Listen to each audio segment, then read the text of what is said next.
Good evening, class.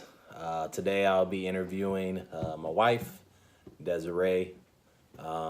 Be going over some behavior changes that she's looking to make for 2019. The year's almost here. 2018's almost over. Wow, goes fast. Um, and first, I want to thank you for spending your time with me today. As I know you've been busy. Just got off work and spending 10 to 15 minutes of just focusing on some behavioral changes that you're looking to make uh, in the new year. So, overall, I mean, what kind of things do you think you did well in 2019, health wise? I mean, 2018, health wise, and looking to improve coming into the new year? 2018, I did a lot of cleanses. Well, one. Um, but that one kind of jump started my activity as far as eating healthy and being a little bit more motivated to move. It also helped me cleanse the bad habits I had, the I would say more so fast food or too high of protein intake, like the red meat. But it kind of just brought me back to like the fruits and veggies. So that was a really good thing for myself and the water intake. Um, So when you say cleanses, there's a lot of cleanses we can do yeah. in our lives.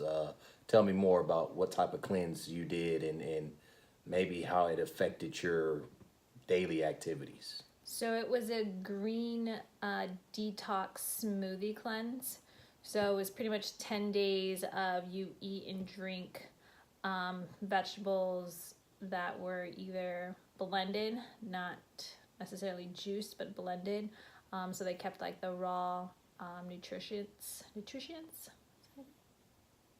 Okay. Nutrition. So basically, I drank all that stuff 3 times a day with snacks, like the raw veggies or nuts, that kind of stuff. But it really helped just give myself more energy. I stayed away from the sodas, so it I paid attention to what my water intake was. But it was a really good cleanse, I felt like, just overall, because not only did it cleanse my body, but I felt like my mind was more focused. Okay.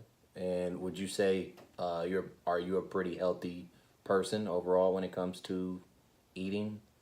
Eating, yes. Drinking, I mean, I like my caffeinated drinks, or whether it's coffee or soda. So that's the only downfall I pretty much have, and carbs. Okay. So what kind of made you want to make that decision to want to make that try that 10-day cleanse? Like what kind of pushed you to want to do that? For that, it was just more so I was truly dependent on caffeine. So if I didn't have my coffee, I was having a headache. So I knew that was pretty much you're dependent on caffeine. So I wanted to pull myself back and not have those withdrawals. And so I gradually did that, but I just wanted to get my body more prepared for maybe a baby. Hmm. But no, just seriously, just the work that I deal with. I mean, you tell people to get situated with life and focus on not only their kids, but also themselves, because sometimes as parents we forget. So I thought that was a way for myself to get back on track of taking care of myself as the detox. Okay. And with that detox, did you see? Do you see yourself doing it again, or was this just a one time thing? Try it out, and you seen some benefits out of it, but with life going on, you kind of got away from it. But do you see yourself attacking it again if it's something that you've seen improve your life, made you more energy, made you feel better? Do you see yourself making it more of a consistency thing and not just to try it out? I definitely do want to do it again. I mean, it was only a 10-day detox cleanse, because you can't really do it for a prolonged time. You can have a smoothie or eat healthy, but with the cleanse wise, it can't be for a long period of time. But I definitely want to use it to jumpstart the new year. So yes, I see myself doing it again. Okay, nice.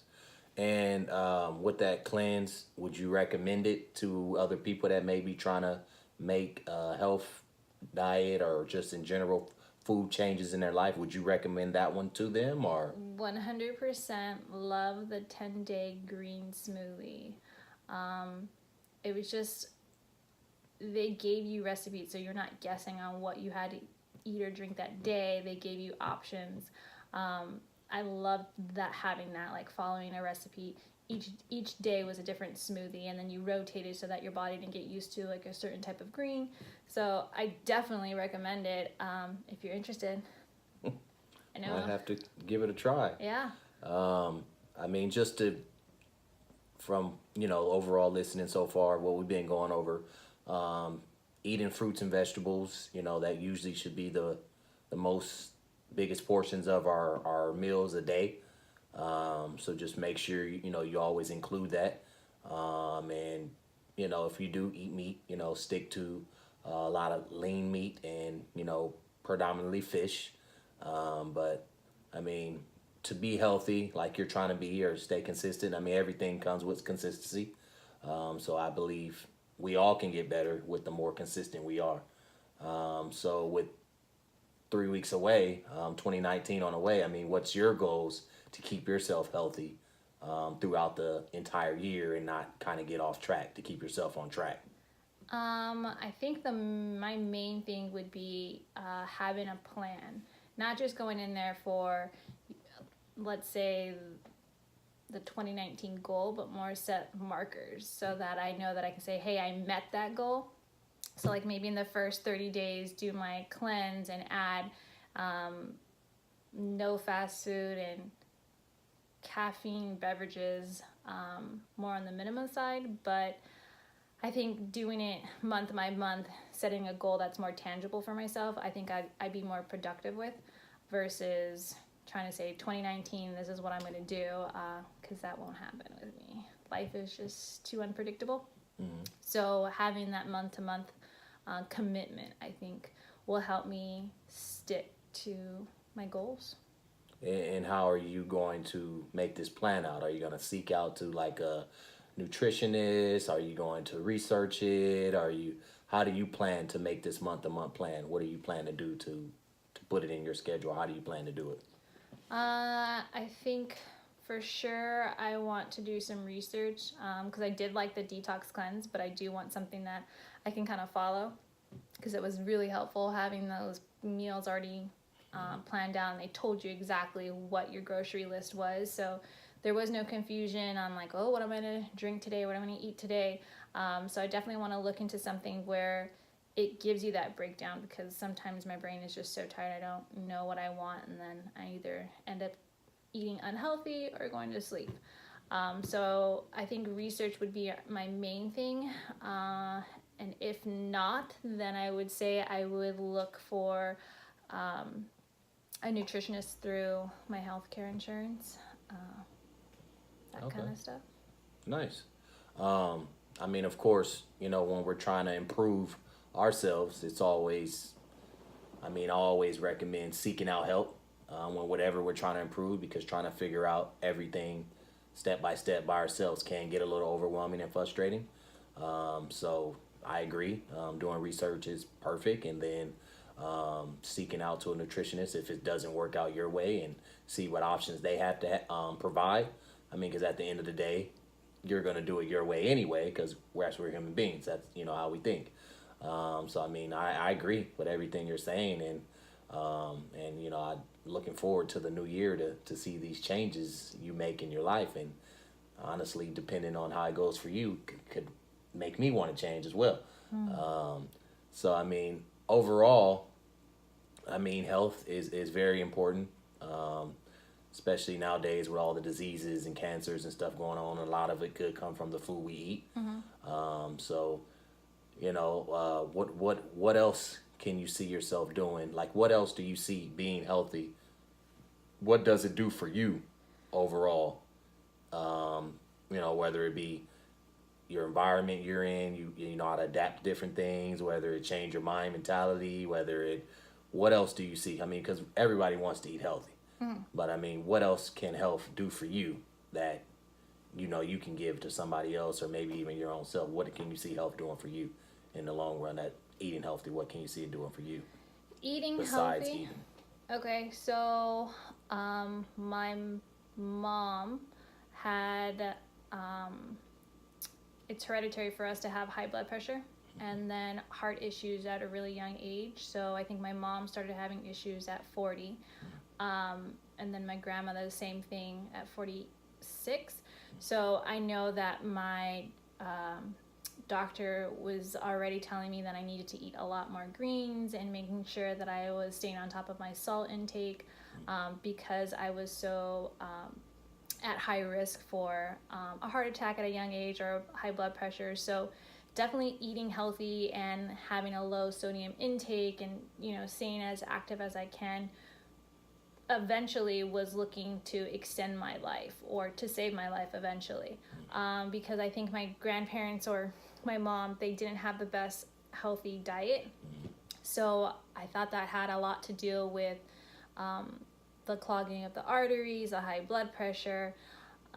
So I think by me making these changes and sticking to the changes it will either save my life or really extend my life overall.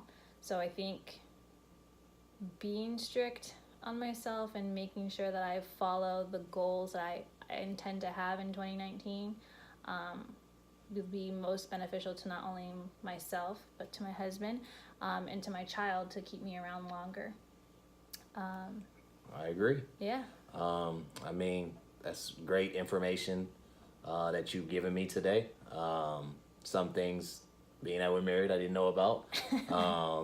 And overall, I mean, you first started out with 2018 with, you know, somewhat well for you, but it could have been better like all of us. And you said that you started off with the 10-day diet cleanse and you've seen some benefits and positive things that come out of that. And now moving into 2019, you look to only improve that and do research and find a nutritionist if it doesn't work out on your own research. And basically to make yourself want to be healthy is to overall make your life, you know, have more longevity. And I agree with everything you said, and I appreciate you opening up your heart. And I look forward to these new changes coming in the new year. And again, I appreciate your time because we're all busy and we have schedules. And, you know, I'm here to help if you need anything. Thanks for having me. Alrighty. Thank you.